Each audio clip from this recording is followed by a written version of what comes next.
ஐநாத்தினி நாளைக்கான பிரமலை பார்த்தீங்கன்னா பாண்டி அவங்க அம்மா அவங்களுக்காக கொடுத்த வலையில அது தனக்கு வேணான்னு சொல்லிட்டு நிலாவுக்கோ சந்தாவுக்கோ எடுத்து கொடுத்துறாங்க. இந்த விஷயம் வானதிக்கு தெரிய வருது. வானதி அதை கேட்டு ரொம்பவே கோவமா பாண்டியன் கிட்ட, எப்படி பாண்டி எனக்கு வர வேண்டியதை நீ அவங்களுக்கு எடுத்து கொடுக்கலாம், உனக்கு வர பொண்ணாட்டிக்கு தானே ஆசஸ்தியா கொடுத்துருக்காங்க, அது என்கிட்ட கூட கொடுக்காம அது எப்படி நீ அவங்க 2 பேருக்கும் கொடுக்கும், இது ரொம்ப தப்பா இருக்கு பாண்டி, இது என்னால ஒத்துக்கவே முடியாது, எனக்கு எங்க மாமியாரோட சொத்து எனக்கு வேணும்னு சொல்லிட்டு ரொம்பவே கோவப்படுறாங்க.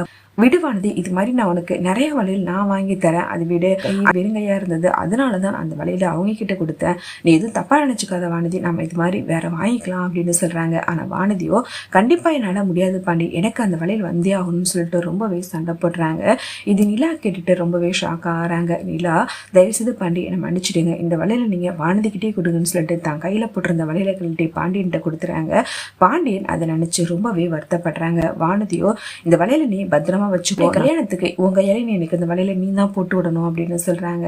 பாண்டியோ இதை நினைச்சு ரொம்பவே ஃபீல் பண்றாங்க. ஒரு பக்கம் சேரன் சந்தா கல்யாணத்துக்காக எல்லாருமே கோயிலுக்கு வந்து கல்யாணம் ரொம்பவே சிறப்பா நடந்துகிட்டு இருக்கு. அந்த டைம் பார்த்து இந்த விஷயம் எல்லாம் கேள்விப்பட்ட சந்தாவுடைய ஆளுங்க எல்லாருமே அங்க வந்துடுறாங்க. அவங்கள பார்த்ததுமே சந்தா ரொம்பவே பயந்து போறாங்க. ஒரு பக்கம் அவங்களுடைய மரப்பையன் என்ன மீறி நீ எப்படி உன கல்யாணம் பண்ணிப்பேன்னு சொல்லிட்டு கையை பிடிச்சி இழுத்துட்டு போறாங்க. இதை பார்த்துட்டு சேரன் ரொம்பவே டென்ஷன் ஆகி அவங்க எல்லாருமே அடிக்கிறாங்க.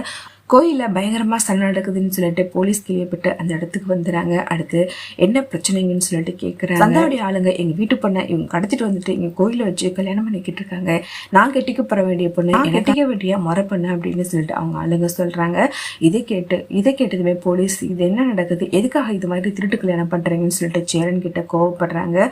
அடுத்து சேரனும் சொன்னாவோ, நாங்க 2 பேரும் உயிருக்கு உயிரை காதலிக்கிறோம், நாங்க 2 பேரும் முழு சமூகத்தோட தான் இந்த கல்யாணம் நடக்குது அப்படின்னு சொல்லிடுறாங்க. இதை கேட்டுட்டு போலீஸ், இவங்க 2 பேரும் விருப்பப்பட்டு தானே கல்யாணம் நடக்குது, இவங்க 2 பேருக்குமே 18 வயசு ஆயிடுச்சு, அதனால இவங்க ஆசைப்பிரகாரம் இந்த கல்யாணம் நடக்கும் அப்படின்னு சொல்லிட்டு அவங்க கிட்ட சொல்லிடுறாங்க. அவங்கள வேற வழி இல்லாம போலீஸ் சொல்றதை கேட்டுட்டு ஒண்ணுமே பிரச்சனை பண்ண முடியாம அங்கிருந்து வந்துடுறாங்க. அடுத்து சேரன் ரொம்பவே சந்தோஷமா சந்தாவுடைய கழுத்துல தாலியும் கட்டுறாங்க. அடுத்து சேரன் சந்தா கிட்ட, இதுக்கப்புறம் எது நினைச்சு நீ கவலைப்பட சந்தா, இதுக்கப்புறம் இந்த இடத்துக்கு யாரும் வரமாட்டாங்க அப்படின்னு சொல்றாங்க.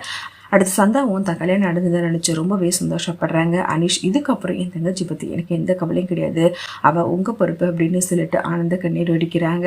வானதியுடைய அம்மா சந்தாவை பார்த்துட்டு, இந்த பொண்ணு நம்ம வீட்டுக்கு கூட்டிட்டு வந்த பொண்ணு தானே, எதுக்காக என்கிட்ட இருந்து நீ போய் சொன்னு சொல்லிட்டு வானதி கிட்ட கோவப்படுறாங்க. வானதியோ, சேரன் நான் கல்யாணம் படிக்க வேண்டிய பொண்ணுதாம்மா, இருந்து கூட்டிட்டு போறதுக்காக அவங்க மாமா அப்பா எல்லாரும் பிரச்சனை பண்ணி வந்திருந்தாங்க, அதுல இருந்து அவளை காப்பாத்துறதுக்கு நம்ம வீட்டுக்கு கூட்டிட்டு வந்தேன் அப்படின்னு சொல்றாங்க.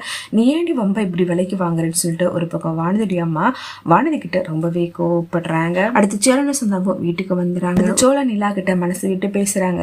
சேரன் அண்ணாக்கு இவ்வளவு நாளும் கல்யாணம் ஆகலன்னு நினைச்சு ரொம்பவே வருத்தப்பட்டுக்கிட்டு இருந்தோம், இன்னைக்கு ஆசைப்பட்ட மாதிரி அவங்களுக்கு கல்யாணமும் ஆயிடுச்சு, அது மாதிரி பாண்டிக்கும் வானதி ரெடியா இருக்காங்க, விட்டா அவங்க நாளைக்கு கூட கல்யாணம் பண்ணிப்பாங்க, அவங்களுடைய வாழ்க்கையிலும் பிரச்சனை இல்லை, என்னுடைய வாழ்க்கை மட்டும் ஏங்க இப்படி இருக்கு, என்னை மட்டும் ஏங்க உங்களுக்கு பிடிக்கல, ஏங்க என் கூட சேர்ந்து வாழணும் உங்களுக்கு தோண மாட்டேங்குது அப்படின்னு சொல்லிட்டு கேட்குறாங்க. இதை கேட்டு நிலா ரொம்பவே ஷாக் ஆகிறாங்க. என்னால் இப்போதைக்குன்னு எதுவும் சொல்ல முடியாது, நம்ம தான் பிரிய போறதுனால சொல்லிக்கிட்டு இருக்கோம், அப்புறத்துக்காக நீங்க அதை பத்திலாம் பேசிக்கிட்டு இருக்கீங்க, உங்களுக்கு கண்டிப்பா நான் செட் ஆக மாட்டேன் அப்படின்னு நிலா சொல்றாங்க. சோழனும், அப்ப எப்படிங்க நீங்க சேரன் அண்ணா கிட்ட இனிமேல் இந்த வீட்டு விட்டு போக மாட்டேன், இனிமேல் இங்க இருப்பேன் அப்படின்னு சொன்னீங்க, ஆமா அவங்களுடைய தங்கச்சியை நான் இந்த வீட்டுல இருப்பேனே தவிர உங்களுடைய மனைவியா இந்த வீட்டுல நான் இருக்க மாட்டேன் அப்படின்னு சொல்றாங்க. இதை கேட்டு சோழன் ரொம்பவே ஷாக் ஆகிறாங்க.